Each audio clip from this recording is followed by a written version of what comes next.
This morning we'll be hearing from several of our Justice Journeyers. The first is David Whitkey. As soon as I pop over there, you can watch your screens, and he has some things to share with you. And then after that, Judy Davis will share her reflection. Good morning. I'm David Whitkey. I'm sorry I can't be with you this morning, but I'm out of town visiting my son and grandkids. Still, I would like to say a few words, beginning with a confession. And that confession is this. I approached our most recent annual meeting with considerable apprehension and more than a little nervous fear. Now, why would I be nervous or uneasy about a meeting with so many old friends and loved ones? Well, I was expecting to be asked some tough questions. I was expecting that I might be held to account for the spiel I gave the previous annual meeting when I urged the congregation to declare itself a sanctuary church ready to grant physical sanctuary to some immigrant that might be facing deportation. I was braced to be asked, what kind of dreamy-eyed bill of sale did you put off on us? It's been a year and we've granted no asylum. Explain yourself. Well, I should have realized that you are all too kind to be aggressive about it. So I apologize for the unwarranted apprehension. But the fact is, there are some good answers to the questions I had expected to be asked. Soon after our congregation voted, our allies at the state level began to realize that requests for physical sanctuary are almost non-existent in Iowa for various reasons, but that there are much greater and more immediate needs for other forms of assistance to immigrants and their families. Now, our church is still ready to offer physical sanctuary if the need arises. We have a residential room ready downstairs and putting the finishing touches on installation of a shower. But our immigration team has been working diligently on those other needs and forms of assistance for detainees and their families. And that's what the members of the team will be explaining to you throughout this morning's service. Thank you for listening, and thank you for supporting these efforts. My name is Judy Davis. My pronouns are she, her, and hers. September 12th, 2018, a bright sunny morning at 8:45 a.m. Jean and I joined 13 other people for an accompaniment. Accompaniment is being present with another person facing something difficult and or frightening. On this morning, we were with an immigrant who had a check-in with ICE. Roberta, a young mother from Central America, hoped to have her electronic ankle bracelet removed. She was scheduled to have it removed a month earlier, but the Homeland Security computers were down, so she was sent home to return again in 30 days. This day, Reverend Alejandro from Trinity Las Americas served as both the minister and the fluent Spanish speaker to accompany Roberta. Having a minister present, especially wearing a clerical collar, provides a level of respectability to the group. It also provides comfort during what can be an anxiety-producing experience. Wait, there's more. We stood in a circle on the sidewalk in front of the federal building in downtown Des Moines. Each of us shared why we were present. I remembered how it felt to be with the Quaker Peace Team in Kenya, providing witness and support to people in displacement camps after the 2008 presidential election. No English was spoken, but I was with a group I trusted, and I was anxious, but I felt safe. I wanted to provide that same support for Roberta. As Roberta and Reverend Alejandro went into the federal building, there was a strong feeling of hope and support for them.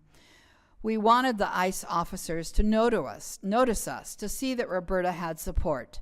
Passerbys also noticed us, as did other immigrants arriving for their own appointments with ICE.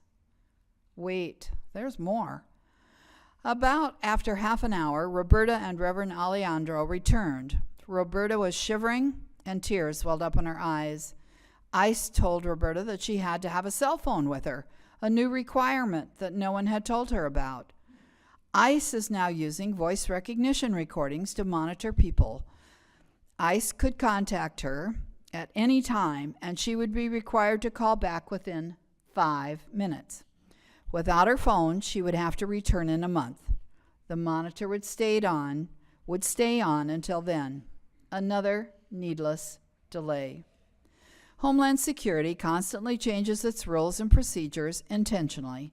The idea is to make the process so difficult, time-consuming, and expensive that people will give up, and U.S. citizens will refuse to help. Wait, there's more. A young man from Honduras approached our group and asked for accompaniment to his appointment. During his visit, the group was harassed by a woman outside the ICE office. She wasn't wearing a uniform or any identification. Even the ICE officers asked her to leave. One of our group quickly called Senator Joni Ernst's office and spoke to her chief aide. He promised to check into the situation. I wish I knew whether he returned a call or not. Wait, there's more. Friday, October 5th, Roberta asked to be accompanied to her check-in. Jean offered to transport her to and from the federal building. She spoke no English. He spoke no Spanish. A helpful app on Jean's phone provided the communication link. About 15 people gathered with Jen Harvey providing ministerial presence. This time, Roberta had her cell phone, but the Homeland Security official couldn't figure out how to use the required software for voice recognition. And with a quiet expletive, he allowed her monitor to be removed.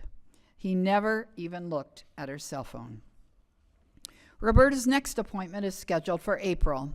We don't know her status, nor whether she is likely to be allowed to stay in the U.S. with her husband and son. She could be asked to return to the ICE office at any time, never knowing whether she'll return to her family or face detention and deportation.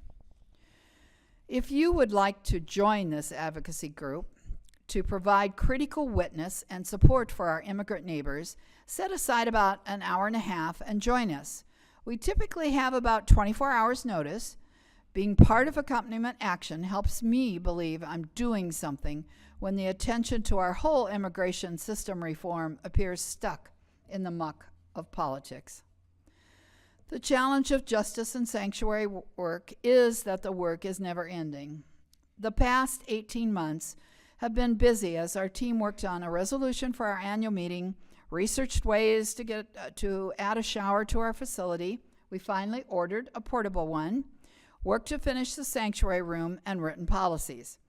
We offered several education opportunities, including Immigration 101 and an immigration book group. We hosted monthly Nourishing Justice potlucks to engage with other Des Moines congregations in the Iowa Sanctuary movement, and hosted a booth at the Latino Festival last month.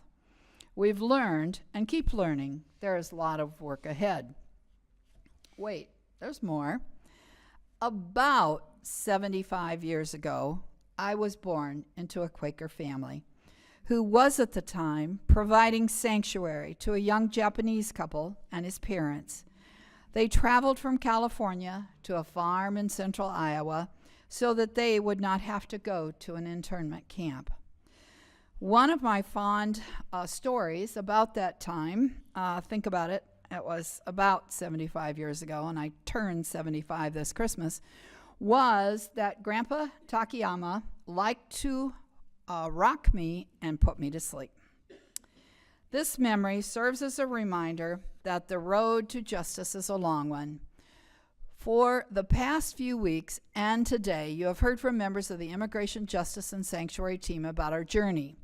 Slowly, we continue to move together to organize, to continue to learn and love, and to serve in faithful action. Consider this request an invitation to join us. I'll be outside the sanctuary after this service with my clipboard so that you can put your name, email, and phone number on it.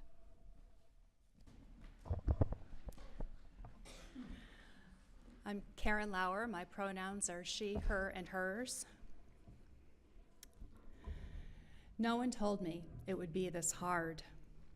I sat in the gallery at the Capitol last spring, the seats filled with immigrant families, grandparents, mothers, fathers, children, to listen to debate on the anti-immigrant Senate File 481.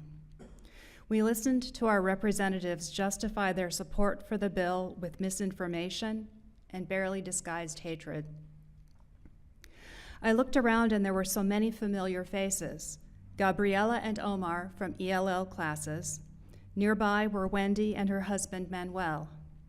I saw Telma, Joe, and many others whose faces had become familiar to me over the past year. And suddenly, injustice was no longer abstract. The attack no longer intellectual. Now it was real. Now I know people's stories. Who is here from El Salvador? Who might be undocumented? Who has children? Who works second shift? And who makes the best pupusas? I hadn't realized that knowing another's story, even a little bit, connects their lives to your own so tangibly that you feel the echoes of their suffering in your soul. More clearly than ever before, I see my own humanity is at stake in this fight. This was a hard year. There were few wins and an awful lot of losses for justice and basic rights in our country. There were many times when people asked, "What's the point? What good does a demonstration do? Why go to an ICE check-in accompaniment? It won't change anything." And maybe it won't. Standing as witness to ICE check-ins doesn't change the charge those ICE agents have. It doesn't change our draconian immigration laws. What good does a march do? It likely doesn't change the minds of legislators or bring justice to our border. So what's the point? And admittedly, I struggled with this. Was I doing these things just to make myself feel better? Was it a waste of time? If these kinds of protests don't produce direct wins, was I just on a fool's errand? First, I had to admit that yes, I am doing this for myself. I believe migration is one of the defining human rights issues of our time. I want to be accountable for my actions. To live my UU principles, I must speak out. Someday when my grandchildren ask, "What did you do when?" I want to be able to tell them that I used my voice and my privilege to take a stand. But there's much more to it than individual accountability.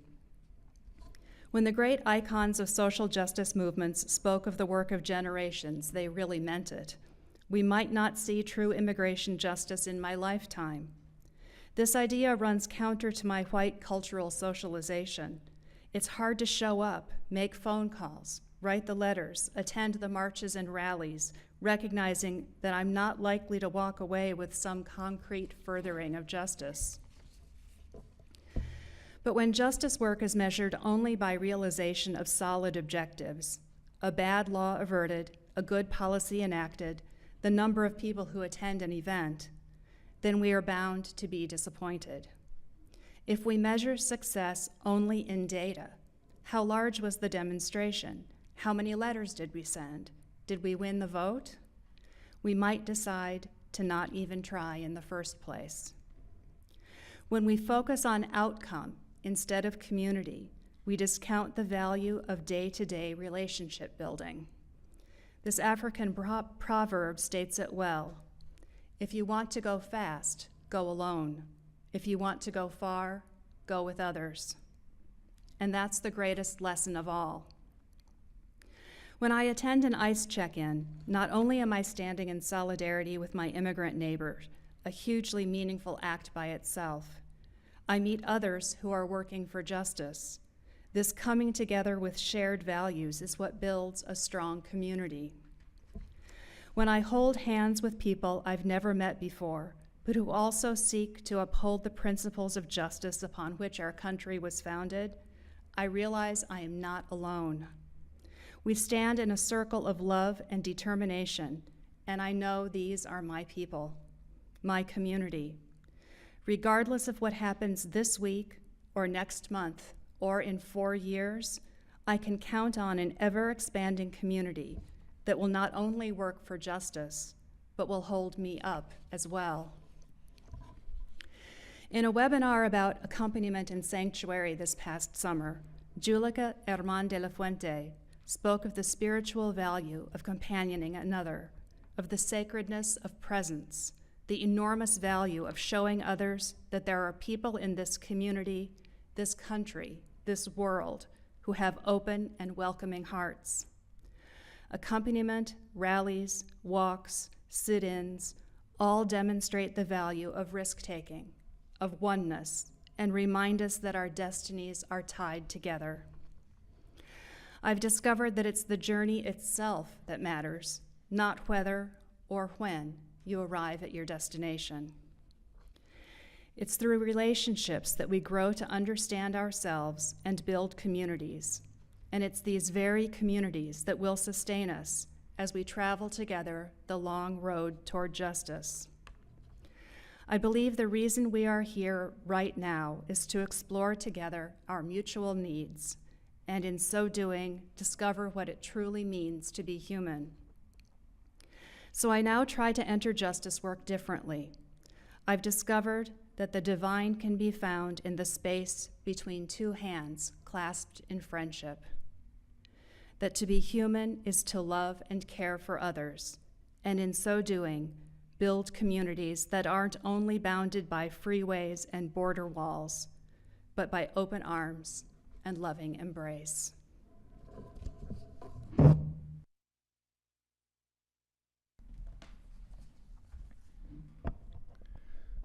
My name is Michael Lauer. My pronouns are he, him, and his. There's a time for learning, and there's a time to act. I spent a great deal of my life learning, in school and out. I remember applying for my first mortgage some decades ago. I had to figure out how many years of school I'd had. It came out to about 26 years. More years than normal because I'm a slow learner. It would have been even more, but I'd skipped kindergarten. I love learning, and I'm curious about a lot of things, but sometimes learning isn't enough. This is one of those times. Last year, we declared ourselves a sanctuary congregation, but no one has come to ask for sanctuary. What do?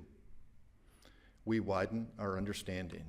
We learn that sanctuary is not only in this room or within these walls.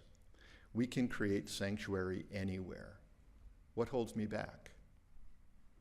Here at First Unitarian, I learned about my unique privileges: white privilege, male privilege, educational privilege, economic privilege, cis privilege, and so on. I learned that aside from being left-handed, I have an abundance of privileges. I learned I could do something with my privilege, but I'm slow to act on this knowledge because I'm scared of making mistakes, afraid of the unknown. Indulging in this fear is yet another privilege I enjoy.